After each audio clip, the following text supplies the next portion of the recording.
Welcome, everyone, and thank you for joining us today for the Psychosocial Rehabilitation Advanced Practice of BC webinar series.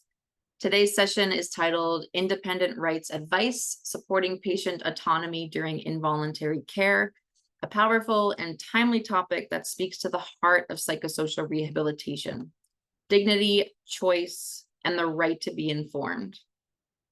In the context of involuntary treatment, upholding individual rights can often feel complex.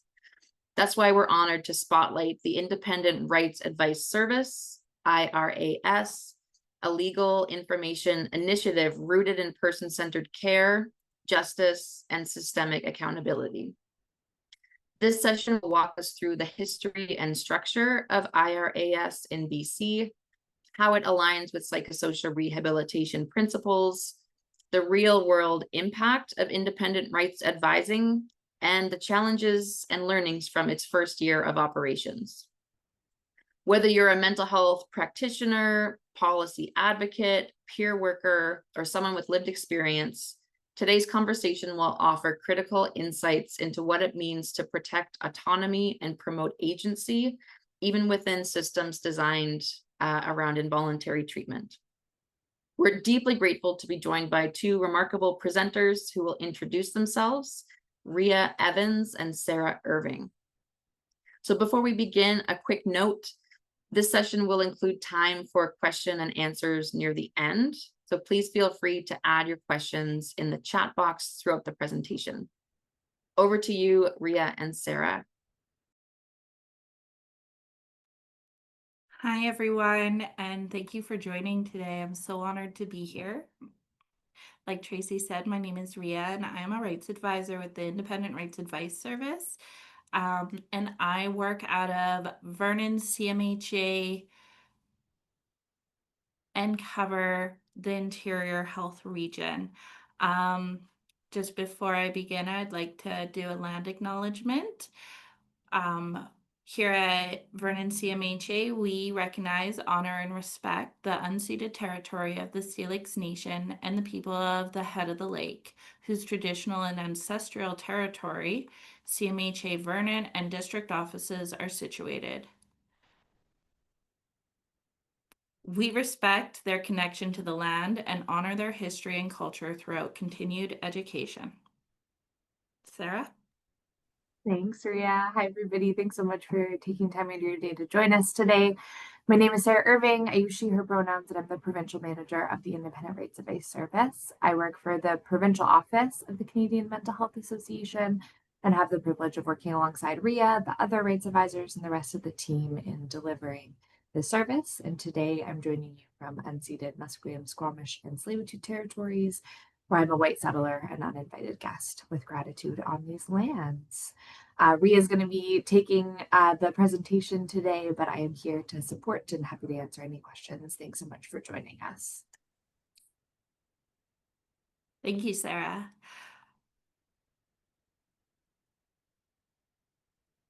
Okay, so today we are tackling basically 4 learning objectives. A brief history of the Mental Health Act. So how did we get here?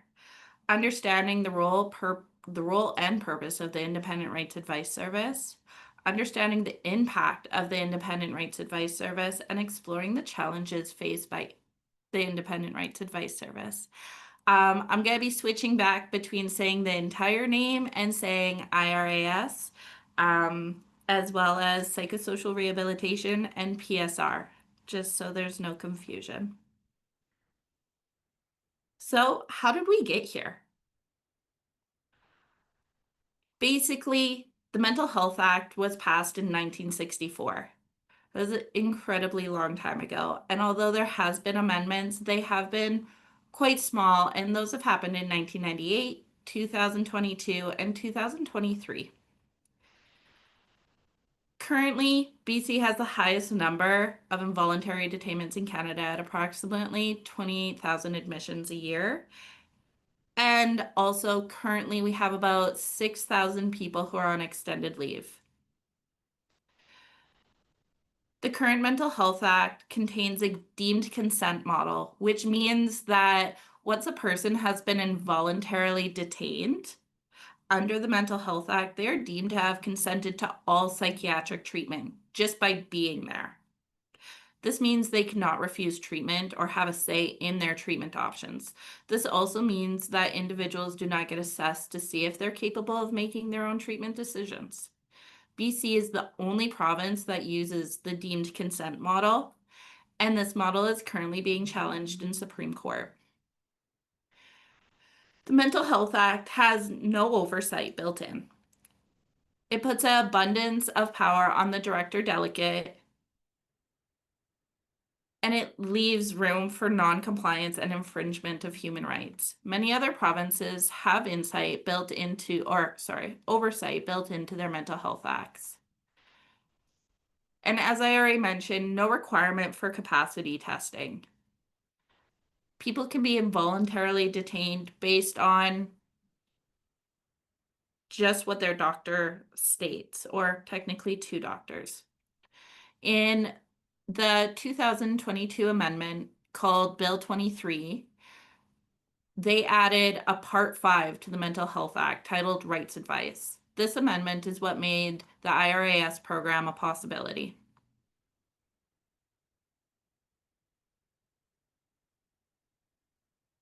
In 2019, the Office of the Ombudsperson released an investigative report on compliance to the Mental Health Act across BC.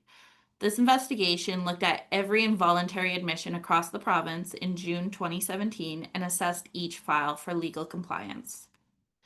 For those of you who have never seen this report, the investigation exposed high levels of non-compliance across all of the health authorities, with some rates of compliance being as low as 9%. As you can see on this infographic, it highlights that involuntary admissions have risen 70% over the last 10 years as of 2016-2017.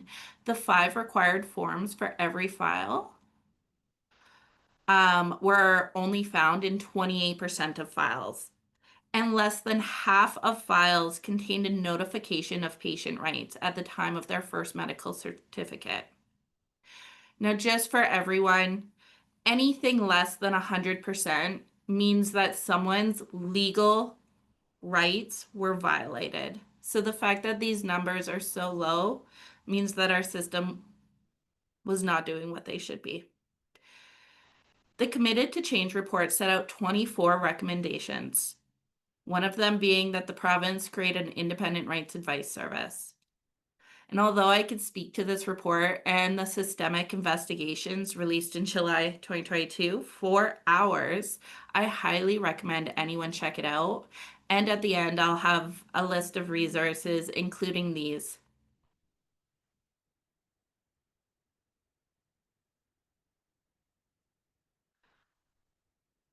So now that you have a little bit of background, what is this program?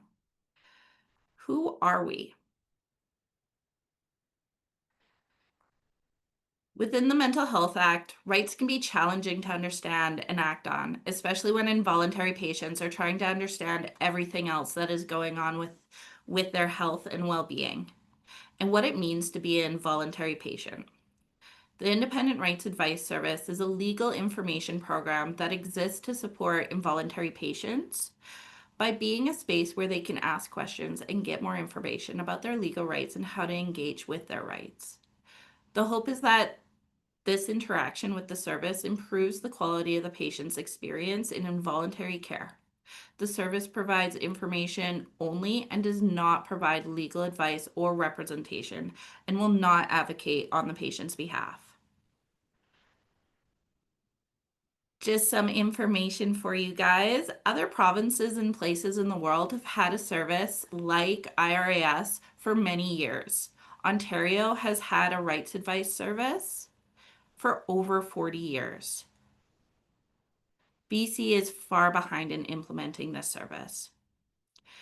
As the name states, IRAS is independent. That's a title we are very, very passionate about. We are independent from the facility, the health authority, and the government.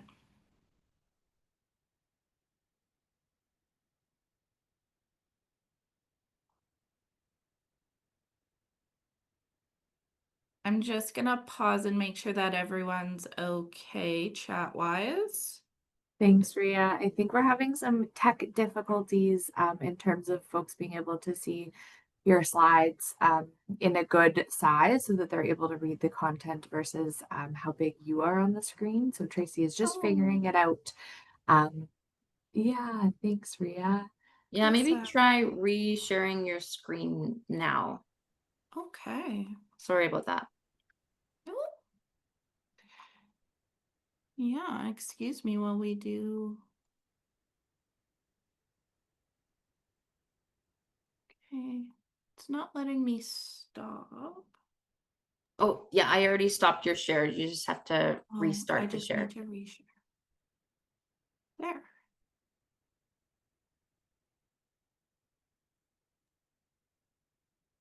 How Looks is that? good. That looks good for me, but I'm wondering about other folks because I was seeing it this way before. Oh, it's working. It's working. Are we good? Yay. Thank you. Thanks, Tracy. Thanks, everybody, for your patience. No. Rhea, you're doing great. Thank you so much. Okay, so I apologize for that. And where were we? Okay. So the Independent Rights Advice Service is provided by the Canadian Mental Health Association, BC Division, in partnership with other organizations, including regional CMHA branches like my own and Health Justice. From creation to scope to values, work with a governance committee and a lived experience leadership committee builds lived experience and valued input into the design and delivery of this service. Everything we do in policy to values to engagement with service users is informed by people who have been through the mental health system.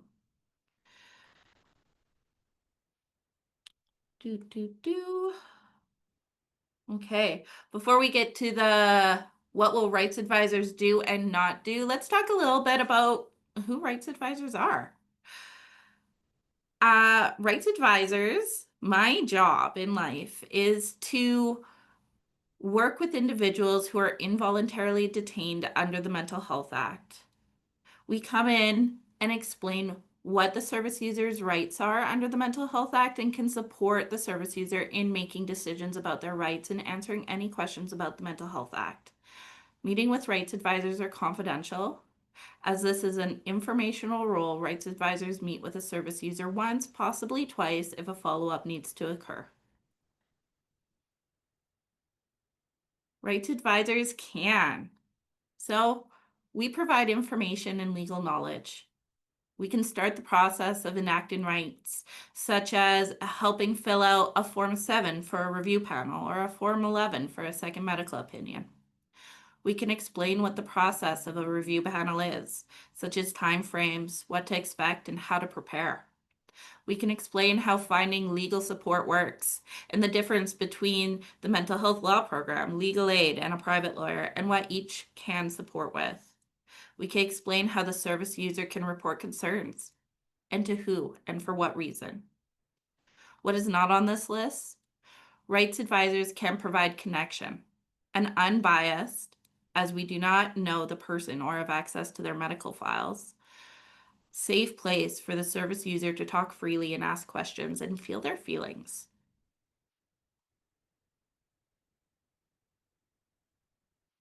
Rights advisors are not. So at the beginning of every appointment I do, I say, "Hi, my name is Rhea. I am a rights advisor with the Independent Rights Advice Service. Today we're here to talk about your rights under the Mental Health Act. I am not a lawyer. I am not a doctor. So I have no ability to have you discharged or to change the course of your treatment. This ensures that the service user 100% understands the purpose of this meeting and isn't coming with expectations that I can't deliver on. And mainly, we are not a general advocacy service. So rights advisors are unable to accompany people to their review panel or make decisions on their behalf. Our service is, as I've said, informational, and we promote people's agency in making decisions for themselves about their care.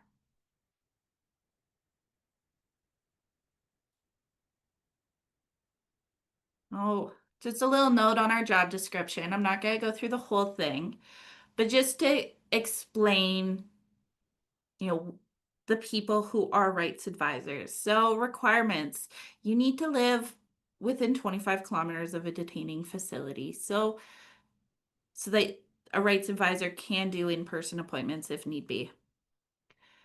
Um, this job description has been co-created with feedback from Health Justice's Lived Experience Experts Group and Indigenous-led organizations on our governance committee.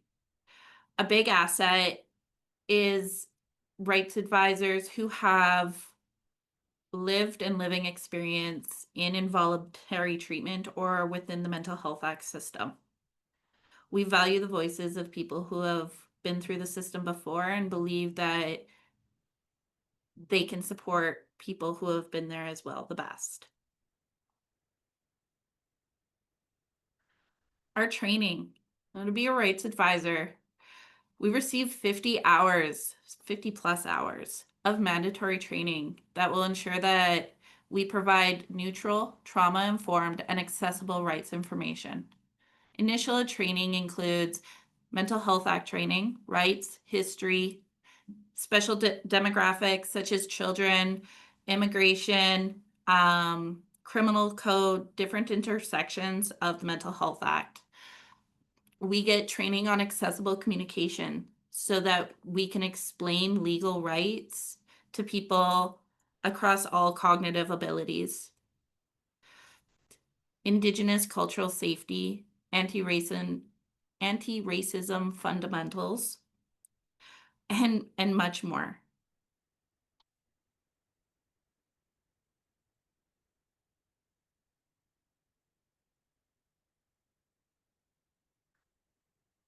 So this part of our presentation, what I did is I listed all of the IRAS values. And then I looked at the PSR values and I did a little comparison.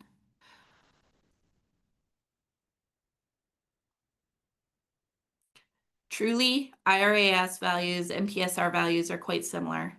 I chose to pick a few PSR principles and values and explain how we at IRAS live up to those. The first couple are combined together. So, psychosocial rehabilitation, value number 4. PSR practices build on strength and capacities of individuals receiving services and support. Value number 5. PSR practices are person-centered. They're designed to address the distinct need of individuals consistent with their values, hopes, and aspirations. And value number 7, psychosocial rehabilitation practices promote self-determination and empowerment. All individuals have the right to make their own decisions, including decisions about the types of services and support they receive. How IRAS does or lives up to these 3 values. At IRAS, we are sensitive to the power over dynamics of being involuntarily detained. We promote as much agency as we can. To create a person-centered environment, we make sure that the service user knows and understands that this appointment is for them, and that rights advisors are completely unbiased in what decisions the service user makes in regards to the Mental Health Act and any rights enactment. For example, when discussing a service user's right, we always give options with varying degrees of support so that the service user can choose which feels most comfortable for them at that moment. Another way we ensure a person-centered approach is by respecting the service user if the information is too much for them or if they're not in the right headspace to hear it. This happens if we come into an appointment and the service user is trying a new medication and they're struggling to stay present. We will stop that appointment and ask, is there a better time to do this? What works for you? As this appointment is for them, we want them to choose when they can absorb this information the best. This also happens if the information we are giving is making the person not feel super great. If any escalation happens, we always pause the appointment and say, Is this too much for you today? Can we reschedule? It's important that people who are hearing their legal rights for the first time or second or third to be ready and present and to not have any harm caused because of what they're hearing. Another way or another example is providing 3 modes of appointments to choose from that fit the person's needs. Although this is a primarily virtual program, in-person options do exist in most locations for people who require it. All decisions in a meeting are completely up to the service user in regards to if they want to enact rights. We never solicit or push rights enactment. In fact, multiple appointments I've had, service users say, I don't feel I need to enact any rights right now. I just wanted to know what they are. And this is a perfectly good reason to have an appointment. Value 11. Psychosocial rehabilitation services and supports emphasize evidence-based, promising, and emerging best practices that produce outcomes congruent with personal recovery. Psychosocial rehabilitation programs include program evaluation and continuous quality improvement that actively involves persons receiving the service and supports. So how do we do this at IRAS? Meetings with governance, lived and living experience committee informs every aspect of the IRAS program. At IRAS, we are constantly reevaluating how we do things and continuously make sure that how we run the program is what is best for the service user. The service users are given an opportunity to complete a survey about their experience so that the program can address any issues that arise from evaluation. This program is constantly in flux to meet the needs of the people who are experiencing involuntary detainment. And value number 12, psychosocial rehabilitation services and supports must be readily accessible to all individuals whenever they need them. These services and supports should be well coordinated and integrated as needed with other psychiatric, medical, and holistic treatments and practices. How we do this. IRAS, our mandate is to have an appointment within 48 hours of receiving the request. This does not include weekends, as we are a Monday to Friday operation.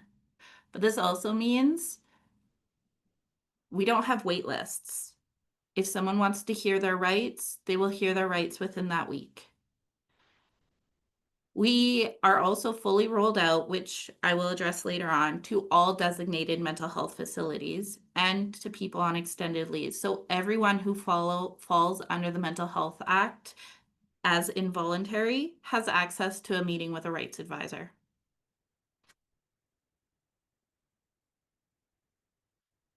These are the few values I chose to compare our program to.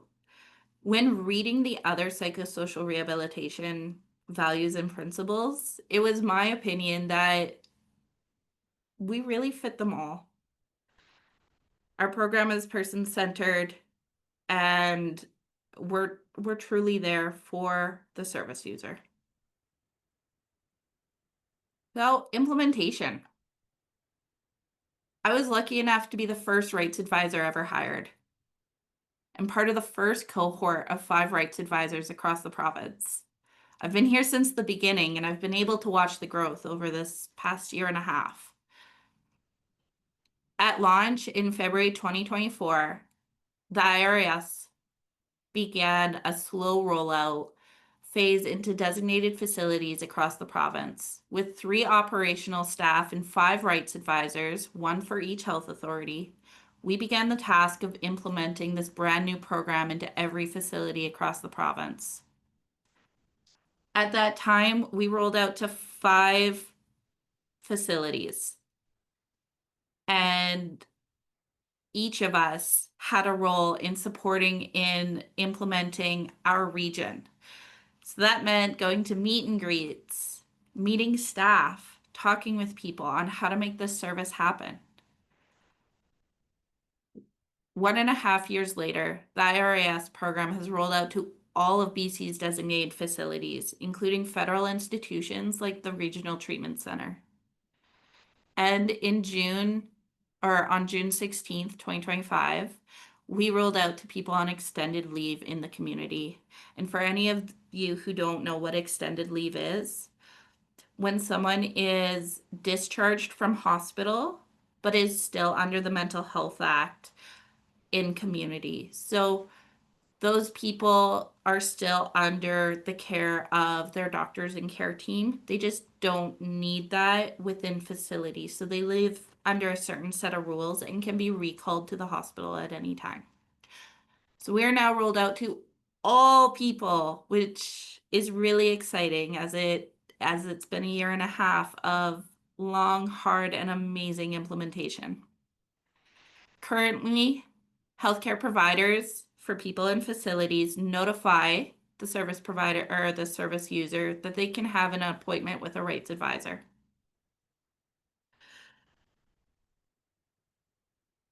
So what's next? We're not done.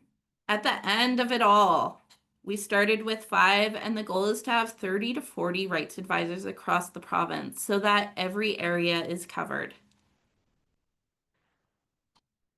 As I mentioned before, in 2022, the right to a rights advisor in Part 5 was added to the Mental Health Act. Now that still needs to go through the final pieces of government. And once that is passed, the 8 rights that someone under the Mental Health Act receives will turn into 9 rights. And that'll be a right to see a rights advisor, which is incredibly exciting.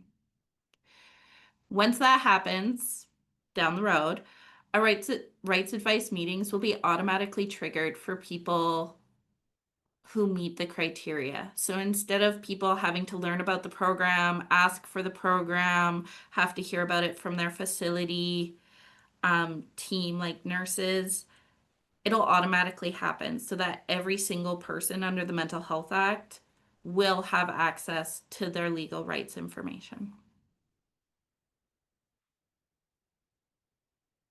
And just some information for everyone. We have this wonderful website, irasbc.ca, and it covers rights under the Mental Health Act, how to assert the rights, who the rights advisors are, and who is eligible. It also has great connections to all of our communication materials and where to go if you need to find some support. We have wonderful paper materials designed by our partners in this, Health Justice. And they've also created a simplified resource, a comic strip, and their children and youth activity sheets so that the information we give can be more digestible for people across all understandings. So if you want to get access to those, just check out our website. We also have an archive of brochures, posters, materials that are designed to be accessible to different audiences.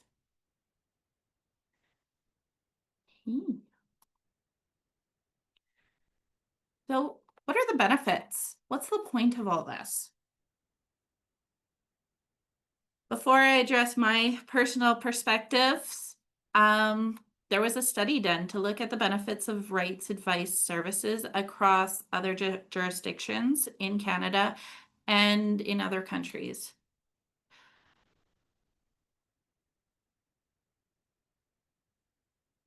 I'm not going to read all of these, but the big things is increasing service users' well-being, confidence and recovery goals, assisting healthcare systems in addressing anti-racism and equitable service provision, reducing isolation and improving communication and connection with family. These are all things that this study found. Now, benefits I personally have seen in the last year and a half is some involuntary patients have expressed that they feel they can't trust anyone in facility. Having an appointment with a rights advisor can give someone a confidential space to feel their feelings without worry of judgment or any repercussions. Frontline staff in facilities can be incredibly busy. With a rights advice meeting, we can ensure that each service user gets the time they need to learn and understand. Meetings can be anywhere from 15 minutes to an hour with the possibility of a follow-up. This makes sure that the service user takes as much time as they personally need.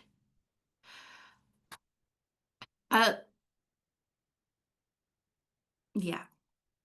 Okay, so what are we hearing about the service? I'm going to talk a little bit more about the benefits I've seen in this as well. So these quotes are quotes that have been said to me in appointments. For me, these have been incredibly powerful. Mainly, I understand you can't change anything for me, but it was nice to feel heard and validated during this ordeal. When doing this job,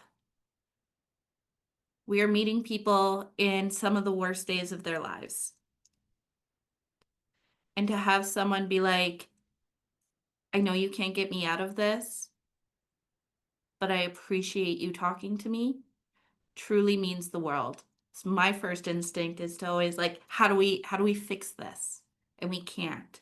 And it's taught me personally the power of giving people space, holding space for the fact that this can be very traumatic, confusing, and hard to understand. The biggest thing in my perspective that a rights advisor gives is connection. We're talking about people who are in crisis, who are struggling to understand what is happening, who may have never heard of the Mental Health Act before, and we're letting them know what's going on and letting them be upset. And that's okay, and that's amazing. And because of that, people can understand their rights, get the information they need in a unbiased, non-judgmental way, and truly understand what's happening to them. And that, to me, that connection, that space, that power, that's everything.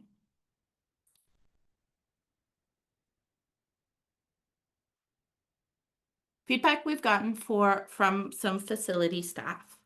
These quotes are anonymous, and speaks to the culture change within the healthcare system. In many ways, we get where healthcare workers are coming from, and also we hope this perception of us changes over time. As this is a brand new program, we know that with change comes resistance, and also the struggle of something new on an already overburdened and overwhelmed system is hard and something that takes time. You know, as I mentioned at the beginning, the Mental Health Act was passed in 1964. We've been doing the same thing for the same way for that many years, and now we're trying to break down some walls. These comments truly highlight the systemic challenges of the healthcare system and how important continued learning and growing are.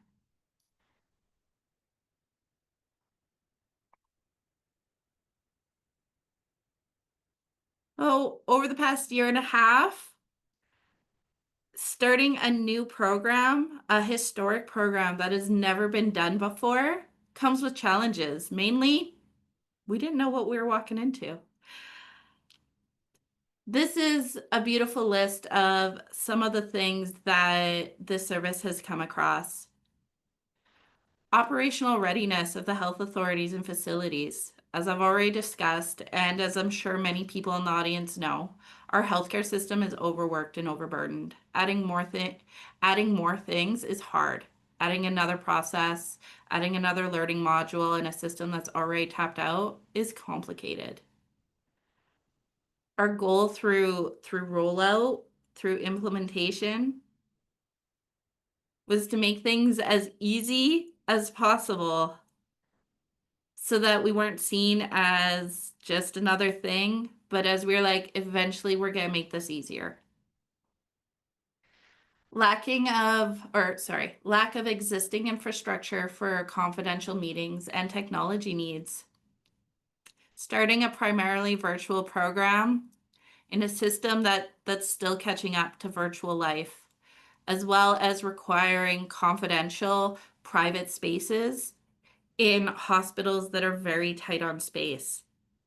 It took a lot of collaboration with many facilities on how do we get people iPads, skip devices, which is what I like to call a iPad on wheels, and computers, private phones, so that they're not having these confidential conversations in the middle of a hallway, and making sure that the room had four walls and a door, no curtains allowed. Facilities where it's a struggle to find good room and good space for good technology. They worked well with us, and eventually it got figured out. The lack of understanding of the Mental Health Act within the healthcare setting, as well as myths about our program, such as you only need an appointment with a rights advisor if you're applying for a review panel, or a rights advisor will support you during a review panel, or you only need a meeting with a rights advisor if you need to complain. These are all things that we've had to counter-educate on. Facility staff have so much amazing knowledge. It doesn't surprise me that legal knowledge didn't make it. That's why it's so important for a rights advice service, because that's what we specialize on. We specialize on Mental Health Act rights. And we can help educate people on what that looks like. An overwhelmed and overburdened system. I've mentioned this multiple times. It's not a secret. In BC, we're in a crisis. And all the frontline staff that we've worked with have worked so hard to support us through this. And a lack of consistency across health authorities. How each health authority does things is very different. Every health authority has a different order of operations, has a different process, has different policies. It can be hard to implement one program that looks the same across various authorities and various facilities that look very different.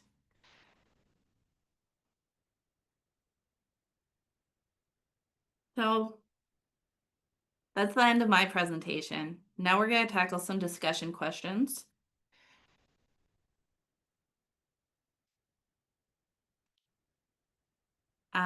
So if anyone wants to enter in the chat, anything, I support you.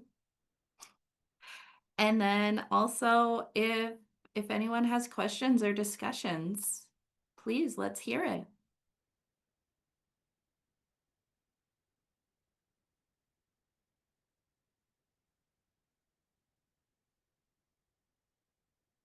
And I do apologize, I cannot see the chat. So if there is any questions or anything, Sarah or Tracy, can you help me out in this?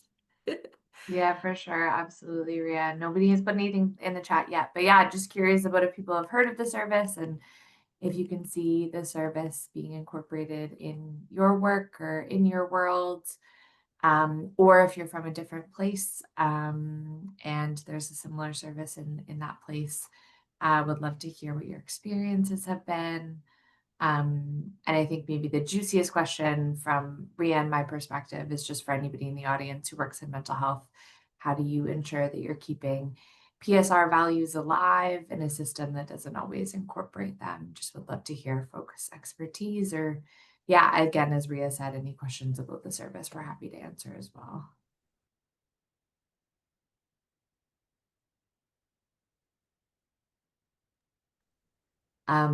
So Rhea in the chat, Samantha wrote, I work with youth exiting MCFD care and have been involuntarily detained. And this service was one of the first options that I offered them when they felt their rights were violated. Thank you so much, Samantha, for your work. That's incredible. That makes me so happy to know. That is so incredible. learning about a new program can be hard, and getting the word out to all possible service providers and service users is a task in itself. So thank you, Samantha, for definitely passing on the information to your youth.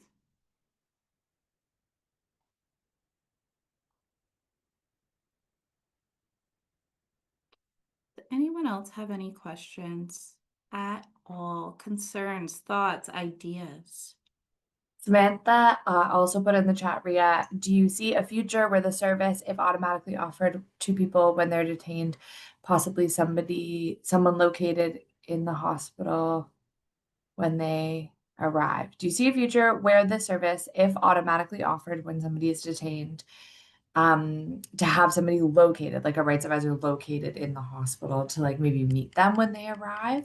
Do you want me to take that question on? I would love if you took that question. Yeah, such a good question, Samantha. So, what automatic notification means is basically at any time that somebody is needs to be read their rights, they will be automatically connected with a rights advisor, and then they can decline meeting with a rights advisor at the time of the meeting. Of course, that's up to them. But instead of the healthcare system having the onus on the healthcare system to be telling them about the rights advice service and asking them if they would like to connect, there will just be a meeting booked automatically. And that's when the rights advice service is part of the legislation under the Mental Health Act, and people have a right to meet with a rights advisor.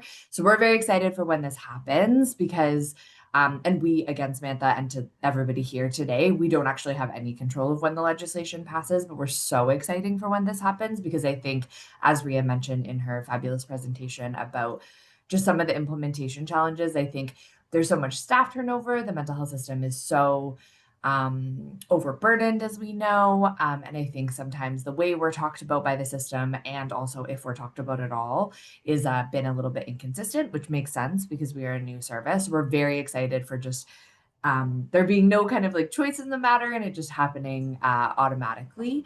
I think that having somebody on site is something we're moving more towards. So we were funded to be a primary virtual service.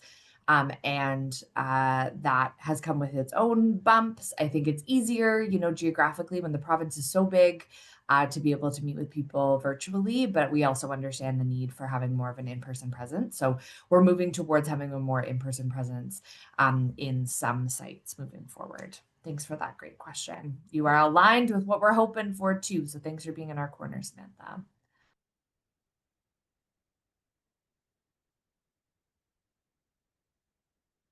Taking some time to see if there's any other questions or any discussion that anyone's interested in. I've also pinned some resources here. IRASBC.ca, our website, healthjustice.ca. They have amazing publications on the Mental Health Act, a timeline of the Mental Health Act and its changes, and some more in-depth knowledge that I kind of breezed by about everything that's going on in the system. So if you're interested in finding out more, definitely hit out those websites. Also, the Office of the Ombudsperson's committed to change, protecting the rights of involuntary patients under the Mental Health Act, and their second publication, the Systemic Investigation Update. Those are both available on Google. It's available on the Office of Ombudsman webpage. So I highly recommend anyone read it.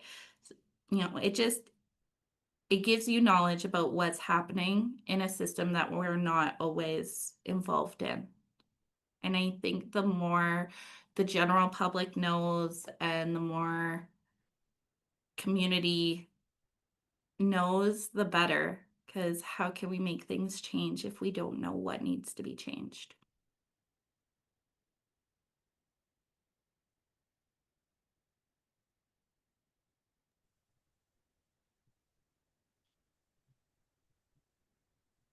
And I know we're a bit early for the time that we had allocated today.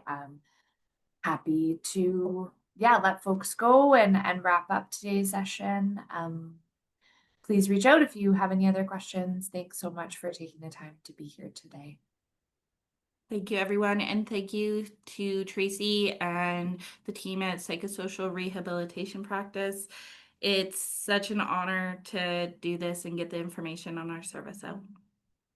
Aw, thanks, Margaret, for your shout out. Margaret shouted you out, Rhea. I've had the pleasure of working with Rhea and asking her for assistance and helping me with restorative justice file as questions have come up. Rhea's amazing.